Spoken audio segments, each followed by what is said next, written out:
আজকের ভিডিওর বিষয় হলো দুধ খাওয়া উচিত কিনা। বোঝাই যাচ্ছে হ্যাঁ বা নাতে উত্তর দেওয়া যাবে না, আর সেই কারণেই ভিডিও। দুধ খাবো কি খাবো না এর উত্তর খুঁজতে হলে আমাদেরকে দুটো বিষয় মাথায় রাখতে হবে। নাম্বার 1 দুধের পুষ্টিগুণ, আর নাম্বার 2 দুধ হজম করার ক্ষমতা।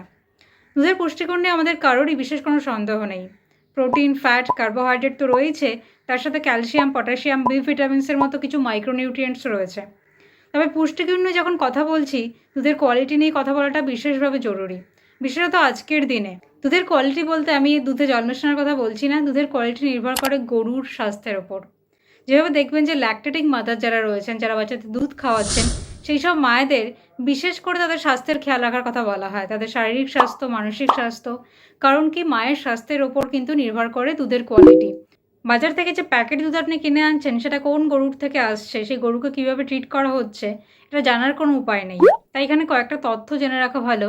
নেক্সট টাইম প্যাকেট দুধ কিনবেন কি কিনবেন না, এটা ডিসাইড করতে আপনাকে হেল্প করবে। প্রথমত, গরুকে আজকাল ট্রিট করা হচ্ছে দুধ দেওয়ার মেশিন হিসাবে। মিল্ক প্রোডাকশন বাড়ানোর জন্য গরুকে ইনজেক্ট করা হচ্ছে গ্রোথ হরমোন। রিসার্চ বলছে এই ধরনের দুধ খেলে এর থেকে breast cancer, prostate cancer, tumour, colorectal cancer এই সমস্ত কিছু হওয়ার সম্ভাবনা রয়েছে। মিল্ক প্রোডাকশন বাড়ানোর জন্য গরুকে আজকাল আর্টিফিশিয়ালি প্রেগনেন্ট করা হচ্ছে। ঘাসের বদলে খাওয়ানো হচ্ছে দানা শস্য। আর বলাই বাহুল্য, যারা গরুকে এইভাবে ট্রিট করছেন তারা গরুর মানসিক স্বাস্থ্যের খেয়াল তো রাখছেনই না। তো এইসবের পরে যে দুধ বা ডেয়ারি প্রোডাক্ট আমাদের বাড়িতে পৌঁছাচ্ছে, তাতে স্বাস্থ্যের উন্নতির থেকে অনেক গুণ বেশি ক্ষতি হচ্ছে। এবার ধরে নিই আপনার বাড়িতে যে দুধ বা ডেয়ারি প্রোডাক্ট আসছে তার কোয়ালিটি সম্বন্ধে আপনি নিশ্চিত। আপনি লোকালি কালেক্ট করছেন, আপনি জানেন যে গরুকে কোনো রকম হরমোন ইনজেক্ট করা হচ্ছে না, গরুকে ভালোভাবে ট্রিট করা হচ্ছে। সেক্ষেত্রে কি আপনার দুধ বা ডেয়ারি প্রোডাক্ট খাওয়া উচিত? অবশ্যই উচিত, কিন্তু ঠিক ততটাই যতটা আপনার বডি ডাইজেস্ট করতে পারছে। কারণ যদি ডাইজেস্ট না করতে পারে, যত পুষ্টিকর খাবারই আপনি খান না কেন, আপনার বডি কিন্তু তার থেকে পুষ্টি পাবে না। আর শুধু তাই নয়, আনডাইজেস্টেড খাবার অনেক বেশি সময় ধরে আপনার কোলনে পড়ে থাকবে, এর ফলে কিন্তু ইন্টেস্টাইনাল আলসার পর্যন্ত হতে পারে। তাই কখনোই আমরা আমাদের ডাইজেস্টিভ সিস্টেমকে ওভারলোড করব না। দুধের কথা যদি আসি, দুধে যে কার্বোহাইড্রেট থাকে ল্যাকটোজ, তাকে ডাইজেস্ট করার জন্য আমাদের ইন্টেস্টাইনে ল্যাকটেজ বলে এক ধরনের এনজাইম তৈরি হয়।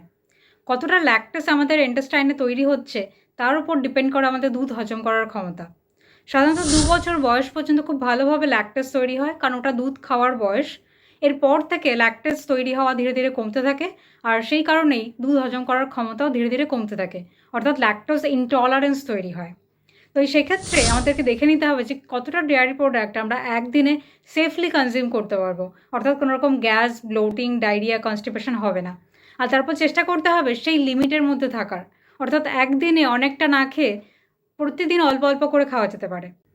সুতরাং ডেয়ারি প্রোডাক্ট কনজিউম করার ক্ষেত্রে আমাদেরকে দুটো বিষয় মাথায় রাখতে হবে। প্রথমত, ডেয়ারি প্রোডাক্টের কোয়ালিটি নিশ্চিত করতে হবে। আমরা অল্প খাবো, কিন্তু ভালো কোয়ালিটির প্রোডাক্টই চুজ করব, যদি আমরা স্বাস্থ্যের কথা মাথায় রাখি। আদারওয়াইজ জিভকে স্যাটিসফাই করার জন্য আপনি যা কিছু খেতে পারেন। দ্বিতীয়ত, আমাদেরকে মাথায় রাখতে হবে যে কখনোই আমরা আমাদের হজম ক্ষমতার বেশি ডেয়ারি প্রোডাক্ট কনজিউম করব না। অনেকে কিন্তু এরকম করে থাকেন, এর ফলেই কিন্তু গ্যাস, ব্লোটিং, ডায়রিয়া, কনস্টিপেশন এগুলো হয়। আর দীর্ঘদিন ধরে যদি চলতে থাকে, এর থেকে কিন্তু আলসার বা লিকি গাট সিনড্রোম দেখা দেয়। মনে রাখবেন, সুস্থ থাকার সহজ যদি আমরা জানি কীভাবে সুস্থ থাকতে হয়, আর সেটা জানার জন্য আপনাকে এই চ্যানেলটা সাবস্ক্রাইব করতে হবে, আর তার সাথে বেল আইকনটাতে ক্লিক করতে হবে নতুন ভিডিওর আপডেট পাওয়ার জন্য। See you in the next video.